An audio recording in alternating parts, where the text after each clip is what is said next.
మీకు కోపం ఎక్కువ అండి? ఎందుకు అలా అడగాలనిపించింది అంటే బిగ్ బాస్ 1 చూసాము, అలా అనిపించింది అప్పుడప్పుడు. మ్యామ్ కోపం ఎక్కువ?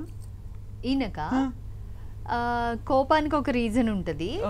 సో ఎక్కువ తక్కువ అని కాదు, అది రీజన్ ఉంది కాబట్టి ఇట్ ఈస్ వ్యాలిడ్ బికాస్ మనం బిగ్ బాస్ లో కూడా అదే కదా చూసాం. సో అందరూ ఆ కోపం తర్వాత కూడా ఎందుకు నచ్చింది అంటే బికాస్ దట్ ఈస్ జస్టిఫైడ్.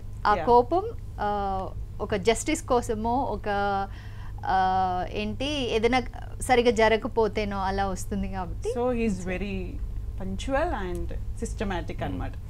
ఒక క్వశ్చన్ అండి, అంటే సాంగ్ లో కూడా హెయిర్ చాలా ఉంది, సినిమాలో కూడా ఉంది, తీసేశారు, అది ఒరిజినలేనా? ఒరిజినల్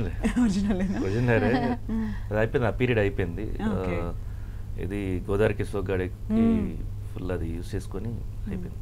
అంటే ఆ సాంగ్ కి హెయిర్ అవసరం ఉండేనా లేకపోతే అలా ఉందని? అలాగే లేదు, యాక్చువల్గా కన్నప్ప కోసం పెంచుకుంది.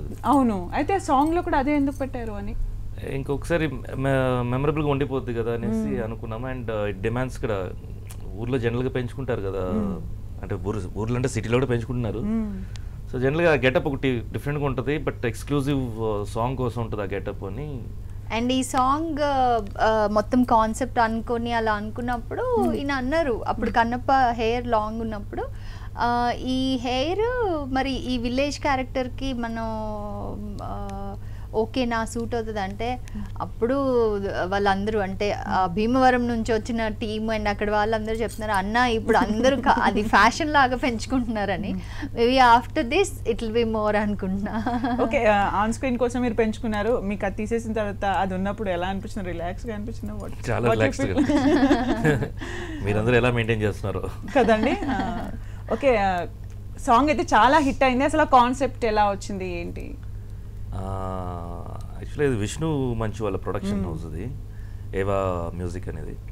దానికి ముందు నుంచే ప్లాన్స్ ఉన్నాయి, యూట్యూబ్ ఒకటి channels exclusive for music and web సిరీస్కి రన్ చేయాలని చెప్పి.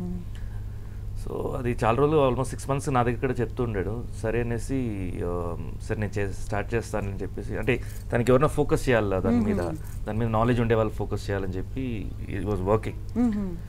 సో అది చెప్తుండగానే సరే నేను చూస్తానులే అని చెప్పేసి ఆ వింగ్ నేను తీసుకున్నాను. సో ఏవా మ్యూజిక్, ఏవా ఎంటర్టైన్మెంట్ స్టార్ట్ చేశాను. సారీ, ఏవా స్టూడియో. ఏవా ఎంటర్టైన్మెంట్స్ కంప్లీట్లీ మూవీ సైడ్ అది. సో ఏవా మ్యూజిక్లో ఒట్టి మ్యూజిక్ ఆల్బమ్స్, కాన్సెప్ట్ మూవీస్, తర్వాత ఇలాగా మ్యూజికల్ నరేషన్, ఇలాంటి ప్యాటర్న్స్. ఏవా స్టూడియోలో వచ్చేసి it's completely like web series and ఆర్ట్కి సంబంధించిన అన్ని ప్రోగ్రామ్స్ దాంట్లో ఉంటాయి అన్నమాట. సో ఫస్ట్ మ్యూజిక్ వెళ్ళేసరికి మ్యూజిక్ కాన్సెప్ట్స్ అంతా వింటుంటాము. తర్వాత ఒక కాన్సెప్ట్ నచ్చింది అండ్ దీనికి వెళ్దాం అనుకున్నప్పుడు టీమ్ సైడ్ నుంచి వచ్చి మీరు చేస్తే బాగుంటుంది, ఫస్ట్ లాంచ్ మీరు చేస్తే బాగుంటుంది అని చెప్పారు. సరే ఫస్ట్ రెడీ చేసుకున్న తర్వాత చూద్దామని అయిపోయిన తర్వాత చాలా బాగా వచ్చింది. సరే చేద్దాము అని చెప్పాను నేను. తర్వాత మేడం చేస్తే కూడా బాగుంటుంది అన్నారు. సో అది నా పని కాదు, అది మీరే ఎక్స్ప్లెయిన్ చేయండి అని చెప్పాను నేను. సో వచ్చి మధుని కూడా అప్రోచ్ అయ్యి అది ఫస్ట్ చెప్పడం, కాన్సెప్ట్ చెప్పు, మీరు చేస్తున్నారని చెప్పొద్దు, అది ఫస్ట్ కాన్సెప్ట్ నచ్చితే అది ఆటోమేటిక్ తర్వాత చెప్దాము అని చెప్పాను. సో కాన్సెప్ట్ నరేట్ చేస్తున్నప్పుడు, క్యారెక్టర్ నరేట్ చేస్తున్నప్పుడు, ఇప్పుడు తన క్యారెక్టర్ వచ్చినప్పుడు మీరు ఇప్పుడు మార్కెట్కి వెళ్తారు అన్నాడు. నేను మార్కెట్కి వెళ్తే ఏంటి అని. సో అంటే తనకే తెలియదు షీఈస్ గోయింగ్ టు డూ అనేది. అప్పుడే తెలిసింది అనమాట, ఏదో నా కోసం చెప్తున్నట్టున్నారే అంటే. సో అలా ఓపెన్ అయ్యి తను కూడా కన్విన్స్ చేసి సో దెన్ ప్రొడక్షన్లో దిగాను.